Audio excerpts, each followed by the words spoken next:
A few months ago, I made a video talking about how games use color to convey different emotions. If you haven't seen that video, I'd suggest checking it out before watching this one.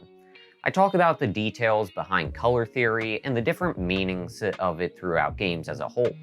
But this week, I specifically wanted to talk about how Blizzard uses color to create emotions and meanings to different parts of their games. Whether that's colors tied to classes or the different emotions Zone can offer. And just like last time, I'm going to warn you that watching this might change the way you look at these concepts forever.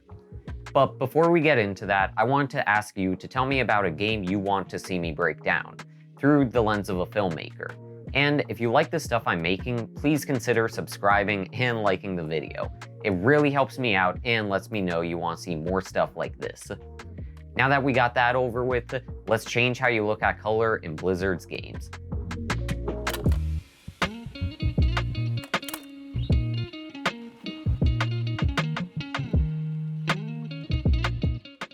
Colors in gaming are used for a ton of things. Sometimes they're used to signify a certain rarity of an item, or to make something recognizable, like character classes. Colors hold meaning beyond just looking different. And when you look at Blizzard's use of color in their games, their designers have crafted a complete unspoken language through color psychology. To give a little context, color psychology is the use of colors to convey emotions to the unconscious mind. Think of it as a form of subliminal messaging just by showing someone colors. Most game developers understand parts of this concept, but nobody has a better understanding of it than Blizzard when it comes to implementing it. The first example that comes to mind is the colors of different classes in WoW. Whether it's paladins being represented by pinks or shamans shown as a deep blue, every class has a different color that represents them. On the surface, this is a quick way to identify the different classes when you're looking at a map or when you're in a party. But Blizzard has gone beyond that by giving them hidden meanings. But with an understanding of color psychology, we can figure out exactly what these colors mean. I'll start off with one of the colors I mentioned before. Paladins are represented by pink, which might seem like an odd choice when you first look at them, but the reason for this makes a lot of sense. Paladins can support the party through each of their different specs, protecting the party by tanking as protection, or healing others with holy.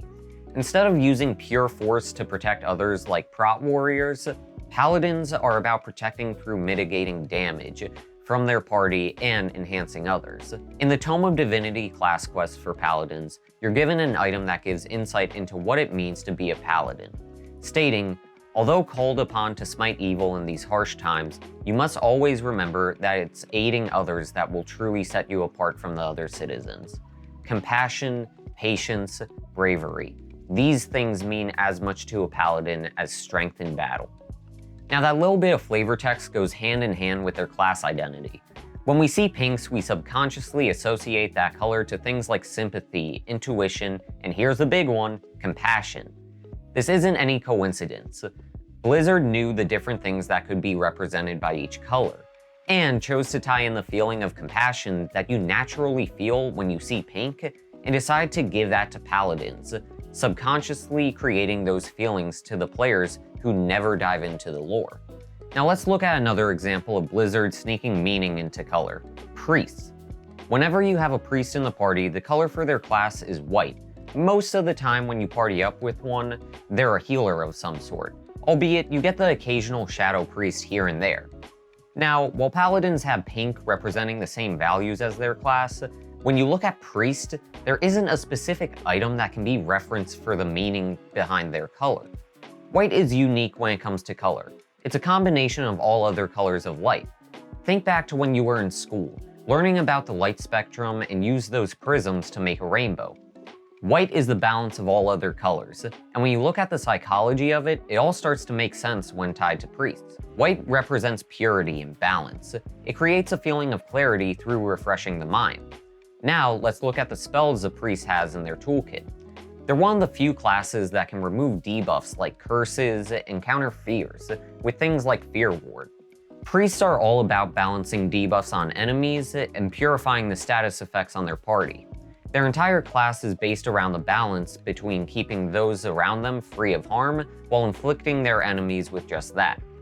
Their abilities are the representation of their color, and that's one of those things you would never realize without looking at the psychology and science behind the color. These hidden meanings for different things goes beyond just classes though. Burning Crusade is filled to the brim with different colors, whether it's the reds of Hellfire Peninsula or the purples of Netherstorm.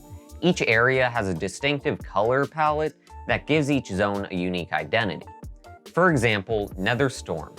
The broken pieces of land floating at the northern part of Outlands are shrouded in different shades of purple. Once again, this wasn't just a coincidence. Netherstorm is covered in different areas that are harnessing energy. Alongside the ethereals that fill the zone, Blood Elves are seen in most of the instances here. For those who don't know, Blood Elves are heavily tied to mana addiction and the mystery of the powers around it. While knowing these things are some of the fun parts of the lore of Warcraft, Netherstorm makes a lot more sense from a psychology standpoint. Purples are symbolic of fantasy and mystery, specifically that of magical fantasies. The characters within Netherstorm are tied to the mystery of magic, and are complemented by the colors of the zone. They go hand in hand to create an area that is completely focused on these feelings. Blizzard's been using color psychology to tie things into one another throughout all of their games. When you first learn about color psychology, it sounds like a scary concept. Someone can trick you into a certain emotion just by changing how something looks. A horror game can create a feeling of tension through dark colors and manipulating light. But when you learn about the different meanings and emotions colors can produce, you start to see just how much designers pay attention. Creating a world that is more than just a surface level of different colors. Blizzard's design team goes above and beyond when it comes to utilizing this. The list could go on, but these were just a few examples of what I've noticed while playing WoW lately. So next time you come online in the world of Azeroth, I want you to pay attention to the different colors these designers use, and think to yourself, what else could they be telling you through their unspoken language? Thanks for watching this week's video. I always love getting to talk about color theory and the psychology behind it, and I hope you enjoyed learning a little bit about Blizzard's design practices, and how they secretly manipulate your mind with color. As always, I hope you have a good one. Peace. Like I should,